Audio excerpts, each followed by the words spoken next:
Salam sejahtera, semoga kita semua selalu diberi kesehatan dan keselamatan oleh Allah Subhanahu wa taala. Perkenalkan, nama saya Marno, mahasiswa Universitas Pelita Bangsa, program studi Magister Manajemen.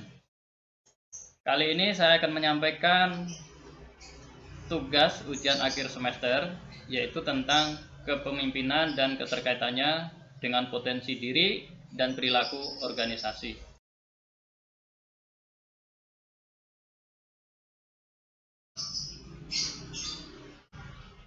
Mengenai keterkaitannya antara kepemimpinan dan organisasi, menurut Setia Ningrum, bahwa setiap organisasi membutuhkan seorang pemimpin, dan pada saat tuntutan global dalam bisnis yang tidak pasti, pemangku kepentingan harus dapat mengandalkan pemimpin yang efektif.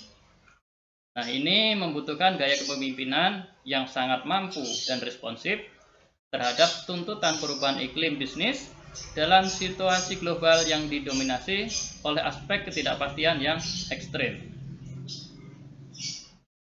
Definisi kepemimpinan adalah hubungan di mana satu orang, yakni pemimpin, mempengaruhi pihak lain dan bekerja sama secara sukarela dalam usaha mengerjakan tugas-tugas yang berhubungan untuk mencapai hal yang diinginkan oleh pemimpin tersebut. Menurut John Friend dan Bertram Raven dalam teori, bahwa dasar pemimpin mempengaruhi bawahan yaitu ada 5. Yang pertama yaitu kekuatan berdasarkan paksaan. Yang kedua, kekuatan untuk memberi penghargaan. Yang ketiga, kekuatan yang sah. Yang keempat yaitu kekuatan karena keahlian. Dan yang terakhir yaitu kekuatan referen. Berikut adalah praktek-praktek kepemimpinan dan non-kepemimpinan. Seorang pemimpin mempunyai ciri-ciri yaitu memberikan inspirasi kepada pengikutnya, menyelesaikan pekerjaan dan mengembangkan pengikutnya, menunjukkan pengikutnya bagaimana sih cara melakukan pekerjaan tersebut. Dan yang keempat yaitu menerima tanggung jawab. Dan yang terakhir, memperbaiki kegagalan dalam hal mencapai tujuan tersebut. Sementara ciri seorang yang bukan pemimpin yaitu memaksa para pengikutnya, menyelesaikan pekerjaan dengan cara mengorbankan pengikutnya, menanamkan perasaan takut pada pihak pengikut dengan ancaman dan paksaan, menghindari tanggung jawab, dan menyatakan bahwa kesalahan pada orang lain apabila terjadi kegagalan. Berikut adalah gaya kepemimpinan, yaitu menurut Black and Monton dalam teori, yaitu ada 5 gaya. Yang pertama yaitu tipe deserter. Nah, ini sifatnya kurang perhatian terhadap produksi maupun terhadap manusia. Nah, gayanya yaitu gaya kepemimpinan terburuk. Yang kedua, gaya misionaris. Nah, sifatnya yaitu kurang sekali perhatian terhadap produksi, perhatian terbesar terhadap manusia. Gayanya yaitu gaya yang berorientasi kepada manusia.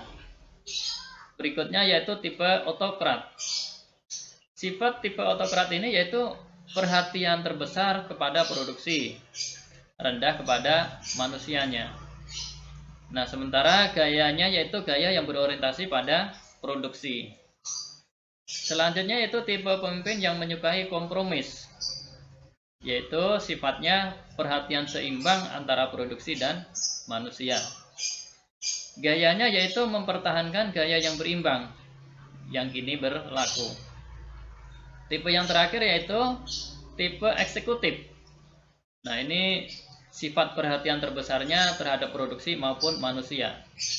Nah, gaya kepemimpinan tipe eksekutif yaitu puncak daripada gaya kepemimpinan yang ada. Berikut adalah kualitas umum yang dikehendaki para seorang pemimpin, yaitu yang pertama realistis, yang kedua banyak akal, ketiga dapat mengambil inisiatif, yang keempat yaitu emosionalnya itu stabil, yang kelima yaitu seorang komunikator yang terampil, yang keenam percaya pada dirinya sendiri, dan yang ketujuh yaitu partisipatif dalam bidang sosial. Nah, berikutnya saya akan menyampaikan tentang potensi diri. Nah, potensi diri berasal dari bahasa Inggris to poten, yang berarti kekuatan. Istilah lain potensi dapat disebut kemampuan, kesanggupan, atau daya, baik yang sudah terwujud atau belum terwujud, tetapi belum optimal. Macam-macam potensi diri adalah sebagai berikut. Ini menurut Budianto ya. Jadi ada 7 macam-macam potensi diri. Yang pertama yaitu potensi berpikir, yang kedua potensi emosi, yang ketiga potensi fisik, dan yang keempat potensi sosialnya, yang kelima potensi mental intelektual, yang keenam potensi mental spiritual, dan yang terakhir yaitu potensi daya juang.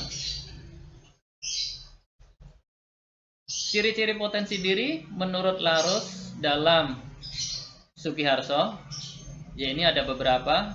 Yang pertama, bahwa ciri-ciri potensi diri adalah memiliki sikap yang tulus dan bukan suatu kelicikan. Yang kedua, memiliki rasa tanggung jawab. Yang ketiga, suka belajar dan mau melihat kekurangan pada dirinya sendiri. Yang keempat, memiliki sikap luas. Yang kelima, berjiwa optimis dan tidak mudah putus asa. Yang keenam yaitu melakukan perubahan secara total untuk perbaikannya. Yang ketujuh, tidak mau menyalahkan orang lain maupun keadaan yang ada. Yang terakhir, yang kedelapan yaitu menerima kritik, saran dari luar. Nah, berikut adalah sifat potensi diri. Nah, ini ada 2, yaitu sifat positif dan sifat negatif. Nah, yang A yaitu sifat positif, yaitu potensi positif pada diri seseorang. Yang pertama yaitu memiliki bakat. Yang kedua yaitu fisik yang kuat. Yang ketiga memiliki idealisme. Keempat, dinamis dan kreatif. Yang kelima, keberanian mengambil suatu resiko. Yang keenam yaitu kemandirian dan disiplin murni. Yang ketujuh berarti kompetitif. Dan yang kedelapan adalah daya pikir yang kuat dan lain-lain. Sementara potensi negatifnya yaitu mudah diadu domba, kurang berhati-hati, emosional, kurang percaya diri, kurang memiliki motivasi, dan lain-lain. Nah, gimana caranya untuk mengenali potensi diri? Nah, untuk mengenali potensi diri yaitu pertama dengan cara memahami bidang apa saja yang kita senangi. Yang kedua yaitu perbanyak mencoba hal-hal yang baru. Yang ketiga yaitu membaca, melihat, dan merasakan. Yang keempat, kenali diri Anda sendiri. Yang kelima, bertanyalah kepada orang terdekat Anda. Nah, demikian adalah mengenai potensi diri. Selanjutnya, bagaimana cara mengembangkan potensi diri tersebut? Nah, berikut adalah introspeksi diri, yaitu pengukuran individual. Yang kedua yaitu feedback dari orang lain. Yang ketiga, tes psikologis dan lain-lain. Nah, contoh potensi diri manusia adalah sebagai berikut. Nah, ini yang mempunyai wajah yang tampan, berbodi atletis dan kekar. Ini adalah suatu potensi ya. Jadi potensi selanjutnya itu suara yang indah, nadanya yang tinggi. Ya, ini potensi juga ya. Dan yang ketiga itu kemampuan otot, tangan, kaki dan leher. Nah, ini bisa berpotensi untuk menjadi seorang petinju ya. Dan lain-lain, masih banyak lagi potensi yang dimiliki oleh manusia.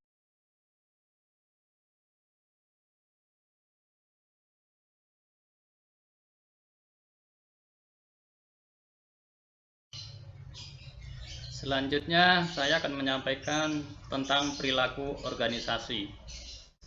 Perilaku organisasi adalah suatu disiplin ilmu yang mempelajari bagaimana seharusnya perilaku tingkat individu, tingkat kelompok, serta dampaknya terhadap kinerja, yaitu baik kinerja individu, kelompok maupun organisasi. Nah, menurut Keith Davis dalam Umar, perilaku organisasi adalah sebagai suatu telaah dan penerapan pengetahuan tentang bagaimana orang-orang bertindak di dalam organisasi. Perilaku organisasi adalah sarana manusia untuk keuntungan manusia. Berikut adalah model perilaku organisasi. Nah, ini dasar modelnya yaitu autokratis. Ini dasar modelnya kekuasaan. Kustodial, dasar modelnya itu sumber daya ekonomi. Suportif, kepemimpinan. Kolegial, kemitraan. Nah, ini orientasi manajemennya yaitu wewenang. Untuk kustodialnya uang. Untuk suportifnya dukungan. Untuk kolegialnya kerja tim. Orientasi pegawainya untuk autokratis yaitu kepatuhan, kustodialnya rasa aman, suportifnya prestasi kerja, kolegialnya tanggung jawab. Nah, sedangkan dampak psikologis bagi pegawai untuk autokratisnya yaitu bergantung pada bos. Untuk kustodialnya bergantung pada organisasi. Nah, untuk suportifnya keikutsertaan. Sedangkan untuk kolegialnya berdasarkan disiplin kerja. Nah, ini mengenai kebutuhan pegawai yang terpenuhi, autokratisnya yaitu berdasarkan nafkah hidup. Kustodialnya yaitu rasa aman, status suportifnya yaitu status pengakuan, dan kolegialnya yaitu perwujudan. Nah, sedangkan hasil prestasinya autokratis ini minimum, kustodialnya kerjasama, suportifnya penyadaran, kolegialnya antusiasme moderat. Berikut adalah unsur perilaku organisasi. Nah, ini menurut Hussein Umar bahwa unsur perilaku organisasi terbagi 3 macam. Ini yang pertama yaitu unsur orang. Nah, orang-orang membentuk sistem sosial intern organisasi. Nah, mereka terdiri dari pribadi dan kelompok. Nah, kelompok itu bisa kelompok besar dan bisa kelompok yang kecil. Nah, unsur yang kedua yaitu struktur. Nah, struktur menentukan hubungan yang resmi antara orang-orang dalam organisasi. Nah, berbagai pekerjaan yang berbeda diperlukan untuk semua aktivitas organisasi. Unsur yang ketiga yaitu unsur lingkungan. Nah, suatu organisasi tidak bisa menghindar dari pengaruh lingkungan luar yang sifatnya dinamis.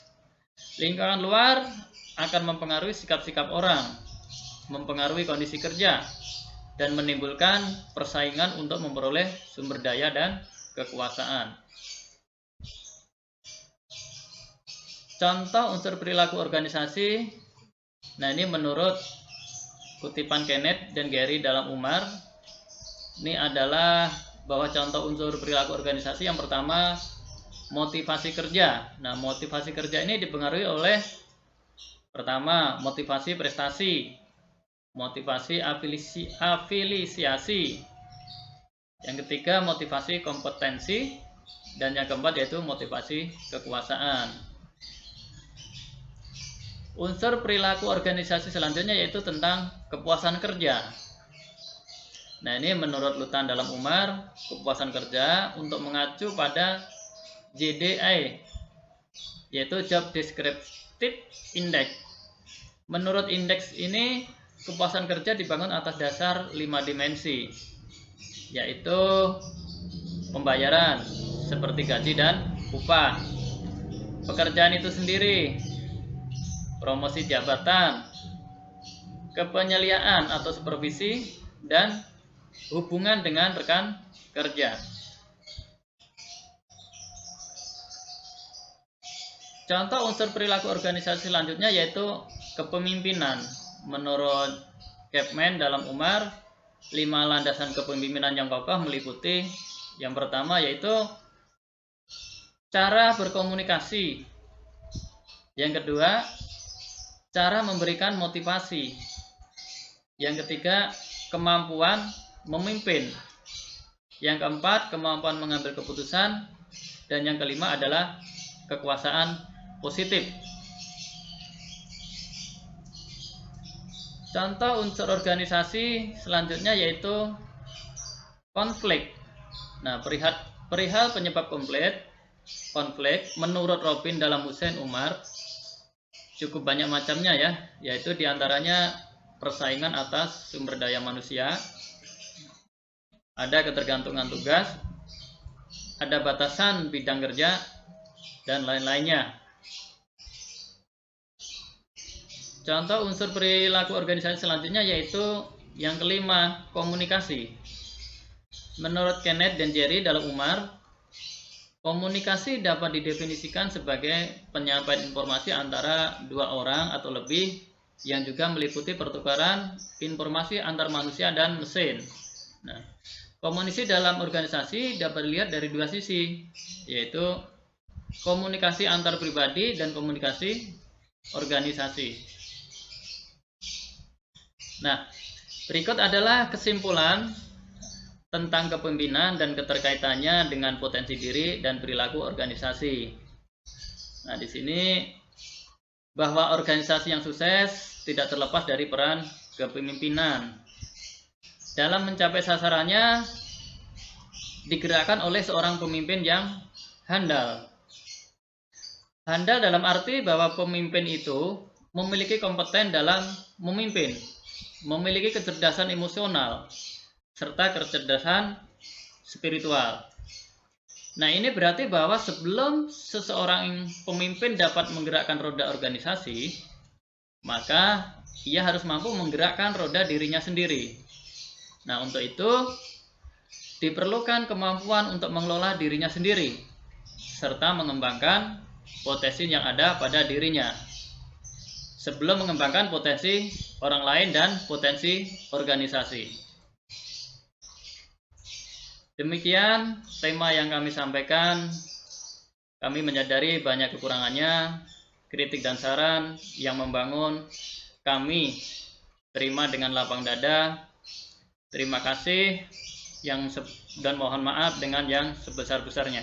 Salam sejahtera.